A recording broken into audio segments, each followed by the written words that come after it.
اللہ نے ان کو رحمت بنا کر بھیجا ہے، تو یہ کس نے ہمیں بتایا؟ ہمارے آقا لجپال نے۔ زمانہ جاہلیت میں لوگ اپنی بیٹیوں کو زندہ درگور کرتے تھے، زندہ دفن کرتے تھے، لیکن آقا لجپال آئے، قد تبین الرشد من الغی، اور گمراہی چلی گئی، ہدایت آ گئی۔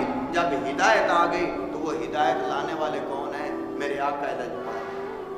آپ نے آ کر بتایا کہ یہ تمہاری بیٹی ہے، اس کو حقیر نہ جانو، یہ رحمت لے کر آئی، یہ برکتیں لے کر آئی ہے، یہ فضیلتیں لے کر آئی ہے، تو اس بیٹی کے ساتھ پیار کرو۔ میرے حضور نے تو یہاں تک فرمایا، میرے حضور نے فرمایا جب آپ گھر میں داخل ہوتے ہیں تو سب سے پہلے اپنی بیٹی کو جو چیز لائیں، سب سے پہلے اپنی بیٹی کو دیں۔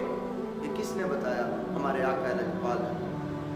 ہم ان کے امتی ہیں، تو امتی ہونے کے ناطے خدارا اپنی بیٹیوں کو حقیر نہ جانیں، بلکہ ان سے پیار کریں، کیونکہ آقا لجپال میرے اور آپ کے غمخوار نبی جو ہیں، آپ کے پاس 4 بیٹے، میرے حضور نے سب کے ساتھ پیار کیا اور یہ بتایا ہے کہ لوگوں کی نسل بیٹوں سے چلتی ہے، میری نسل میری بیٹی فاطمہ تو زہرا سے چلتی ہے۔ بیٹی کو اس نے اللہ تبارک و تعالیٰ نے اپنے حبیب کے صدقے دی،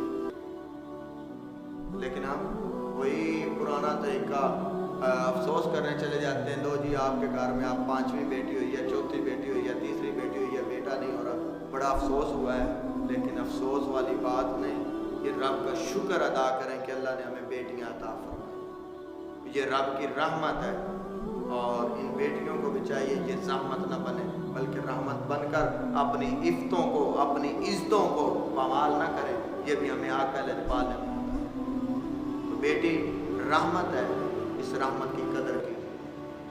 جن کو بیٹیاں نہیں ملی ان سے پوچھئے کہ وہ کیسے گزارے کر رہے ہیں اور کیسے ان کے رزق کا نظام چل رہا ہے، اور جن کو بیٹیاں دی ہیں اللہ تعالیٰ نے ان کو مالا مال